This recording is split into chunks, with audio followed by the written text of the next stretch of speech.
శంషాబాద్ మున్సిపాలిటీలో విస్తృత తనిఖీలు నిర్వహించారు పోలీసులు. Airport, bus stand, hostels, hotel, pan షాపులు, కిరాణా షాపుల్లో నార్కోటిక్ బృందం సహాయంతో తనిఖీలు చేపట్టారు. విద్యార్థులు డ్రగ్స్ తీసుకుంటున్నారన్న సమాచారంతో సిపి అవినాష్ మహంతి ఆదేశాలతో స్పెషల్ డ్రైవ్ నిర్వహించారు. యువత మత్తు పదార్థాలకు బానిస కావద్దని సూచించారు పోలీసులు. ఎవరైనా డ్రగ్స్, గంజాయి సప్లై చేసినా, తీసుకున్నా తమకు సమాచారం ఇవ్వాలని కోరారు. తెలంగాణను డ్రగ్స్ ఫ్రీ స్టేట్గా చేయాలనేదే ప్రభుత్వ ధ్యేయమని తెలిపారు.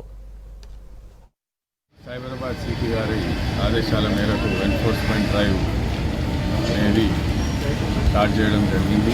కొన్ని హాస్టల్స్, బస్ స్టాండ్స్ అండ్ కొన్ని ఇంపార్టెంట్ ప్లేసెస్ ఎక్కడైతే డ్రగ్స్ లాంటివి విక్రయించబడే అవకాశాలు కన్జ్యూమ్ చేయాల్సి ఉన్నాయో అట్లాంటి ప్లేసెస్ను ఇవాళ సర్ప్రైజ్గా చెక్ చేయడం జరుగుతున్నది.